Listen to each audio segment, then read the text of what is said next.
Esther shines in a crisis. When it really comes down to it and something really needs to be done, there is no one that can make it happen more efficiently, more effectively than Esther. And we say to her, the reason that you shine in a crisis is because the crisis causes you to focus in a way that you have not been focusing before the crisis occurred. And so contrast does cause you to focus, and it causes the energy to flow faster. But the real work, the work that is constant, steady, everyday work, is the work of bringing yourself again and again into vibrational alignment with who you are and what you want. When you really, really, really, really, really, really want something, there is a really keen awareness that it isn't happening. And you have to find some way of softening that. So the way we encourage you to soften it is by saying things like, you never get it done. Here you are, you're living contrast. The contrast gives birth to a rocket of desire. Now your work is to focus upon that rocket and achieve vibrational alignment with it. And once you do, now you and your desire are in the same place, and now the universe yields it to you. And now you have a whole new set of contrasting experiences that launch another rocket, and at first that rocket is not where you are because it was born out of contrast and it isn't natural to who you are. And now you give your attention to the rocket and you practice it and you come into vibrational alignment with it, and now you and the rocket are in the same vibrational place, and now it manifests, and now here you are on a new vibrational platform from which to want, and now contrast produces another rocket of desire, and on and on and on and on it goes. And so the question is, and it's a question that each of you get to answer individually because nobody else is creating in your experience, you get to decide how stressed out you get before you begin allowing what you want. You get to decide if you just sort of want and then allow, and sort of want and then allow, and then you have this nice calm life where you want it and it comes, and you want it and it comes. Or you get to decide whether you want something that is so far out there that you can't even imagine it, and it just tortures the life out of you because it is such a quantum leap from where you are, but you stay focused upon it even though you're not in vibrational proximity to it, but you just want it so much that you keep focusing upon it, but it tortures you because you know you can't afford it, or you know that you're not ready for it, but you really want it, so you stay focused upon it, and in time you just sheer wear down the vibration of resistance, and then something happens that distracts you momentarily from your resistance, and you make a little headway, and then you start getting excited, and then off you go, and then you say, oh boy, wasn't that fun? And we say, or not. In other words, you get to decide how much you torture yourself. Esther has been very annoyed. Jerry and Esther have ordered their new monster bus. They're going to pick it up in February. And Esther has wanted this bus from the first time that she saw anything like it on the road. And Jerry is always wanting to savor it, savor it, savor it. And what is annoying Esther is that back when she first saw it, she wanted it so much that the idea of receiving it would have just knocked her over. The thrill of having something that wonderful was so fantastic. But they waited and they waited and they waited and they waited, and now the monster bus is a reality. They're building it for them. It's got their name on it. They're going to pick it up. And now, while Esther is pleased with her new monster bus, there is not the off-the-wall, drop-dead excitement over it that she felt when it was vibrationally out of range. We do want you to take the manifestation out of the equation, because we know that the manifestation is just the goal that causes you to focus, and it's the juices that flow that are the thrill of life. We know that Esther's going to get that monster bus and it's going to bring her pleasure, but she has had far more pleasure in the planning of it and in the dreaming of it and the imagining of it than she will actually ever experience in the having of it, because she's been dreaming about it for many more years than she will actually have it. And we know that she will be on to the next and on to the next and on to the next and on to the next and on to the next. There's always going to be something more, you see. So finally you get to the place where you understand there is no ending to my ability to achieve. And that what life really is about is finding a reason right now to feel good, regardless of what has happened in my experience, what is happening, what I've already manifested, what's in the wings getting ready to be manifested.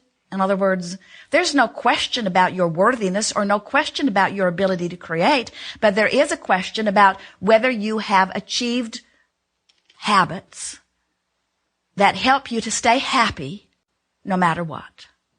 So the art of allowing really is about, the bottom line of it is being happy no matter what. It is what unconditional love is. Unconditional love says, I align with the energy that is love regardless of the conditions. And in that way, I can endure the war in Iraq. I can endure things happening to people that I love. I can endure because my emotions don't hinge upon this one subject. They hinge on a lot of subjects. And I've trained myself into vibrational patterns that keep me aligned with Source. Sometimes people say, well, seems like you shouldn't be that happy when there's so much that's sad going on around. And we say, you can't get sad enough to help sad people be happy. And you can't get poor enough to help poor people be prosperous, or confused enough to bring clarity to someone who's confused. In other words, you teach through the clarity of your example, and feeling good is everything. So when you say and conclude, oh, let's face it, I'm just not that happy, we say, you are sometimes. Oh, I'm happy most of the time. But like you said, I always want to perfect things, and I want to stay that side of the equation. Do you feel that everything in the universe has to line up just right for you to be happy? No. Of course not. Do you feel that everything in your life has to line up just right in order for you to be happy? No. Then what's this all about? Okay. Well, it's just tweaking, just minor tweaking. And I'd love to hear you talk to me too. but when you said that when we manifest our desires, they become commonplace, and then we sit there and go, what next? Well, the funny thing happened to me is that it feels like the next logical step. Well, okay. But what that's happening to me in my virtual realities already, even before they manifest. So I'm thinking, that's interesting. Because it seems like it's already commonplace in my life, in my virtual realities. So I told my inner being, well, let's just go for the joy. Let's just not focus on, I want this and I want this, I want that. I just want to be a happy little camper. What is it that you do want? Let's talk some specifics. I just want to be happy and not be drawn to that I have to be successful and in the eyes of the world, because it's so relative. And then I get lost and I feel so insignificant when I look around and I see people, brain surgeons and all this good stuff, seem to be contributing. And I'm sitting here saying, I just want to be happy. I feel like maybe there's something wrong with just not really having a passion. Like I've known since I was 3 years old, I want to be a doctor. Well, that sort of thoughts have never come to me. Well, we have to say to you that we see a lot of physical friends who are working with everything they've got to contribute in a powerful way, who have managed to get themselves into a place of such disconnection that they have no access to the power, and therefore they have very little to contribute. In other words, do not underestimate the power of connecting to Source. That's what I need to be clear on, Abraham, because I really don't have any lofty goals other than to be happy and just flow. And what do you think that Jesus meant when he said the meek shall inherit the world? He meant, in a place of non-resistance, all things desired flow. You see. And so it's okay just to have a goal. I want to be happy and to sit here and just flow with the energy. Well, we hope so, because it is the body of our work. Because I know that I'm different than most people, because they have such lofty goals, and I'm sitting here and I just want to be happy and just be a source of support for anybody who needs me. And I do find a lot of people see that, and they come and ask my opinion because they know it's so different than what they're going to hear from everybody else. So I think I've been a mediator throughout my life for two opposing forces, whether it be my family, at work, anywhere. I just seem to be mediator. There are a lot of different ways of approaching life. There are a lot of people that are approaching life in lots of different ways, and we are not for a moment calling any of them wrong. But never question the value in your quest for joy, because your quest for joy is the most important thing that you could ever want and then achieve, because that's your alignment to Source from which all things flow, you see. So you've got some choices. You can be not sure of what you're really about and feeling ornery about it, or you can not be sure of what you're really about and feel hopeful about it. You can feel not sure of what you're about and feel certain about it, feel optimistic about it, or you can not be certain about what you're doing and feel pessimistic about it. In other words, you have so much leeway and so much latitude here.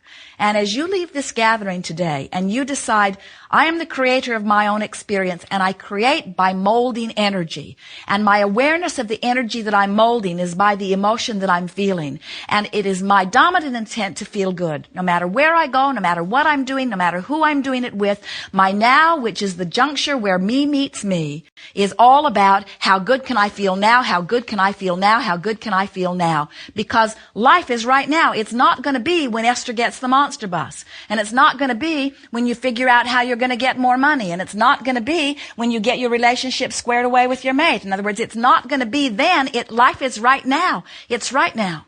And so when you decide to take the bull by the horns and you decide that you're going to feel better now, not the best you've ever felt, but better now. My dominant quest is the feeling of relief that I always get when I release a little resistance and get more in sync with who I am.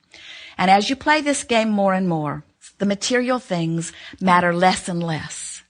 The moment to moment to moment experiences become what life is about. And you just get so you relish it. You're in a restaurant devouring the nice person that's waiting on you. Or you're in traffic enjoying the person sitting next to you, enjoying his music. And as you make eye contact and he winks and you say, I'm happy too. And he says, isn't life good? And then he says, I like your car. And then you say, I like your car too. And then he says, isn't this a beautiful day? And you say, don't we live in a wonderful time? And he says, don't you just love life? In other words, these kinds of interchanges are taking place all over the planet between you and others, you see. And that's what life is. It's just those moments of conspiring to acknowledge that well-being is the order of the day. We want so much for you to step back a little bit and continue to remind yourself that no matter where you're standing in your physical point of attention or perception, that well-being is outrageously more than any pocket of not well-being, no matter what.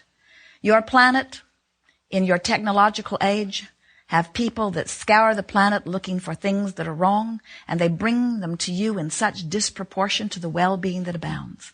And we know that there are many people that are standing in a place where they could listen to us all day, and all they would come away from feeling is Abraham is not in touch with the real world. And we would say, and we never will be in touch with that world. Because when you get in touch with the things that are wrong in your world, you attune yourself to a vibration that does not allow the well-being that you so much want and deserve.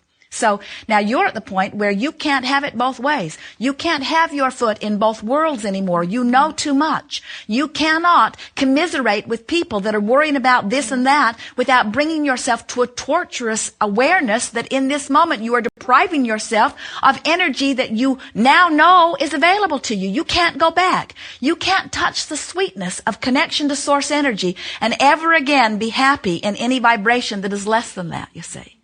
And so that's why we offer process after process. We want so much for all of you to come to this place where you are not beating up on yourself for negative emotion. You go to your classroom, and when the students jump through the hoops in just the right way, you give them an A.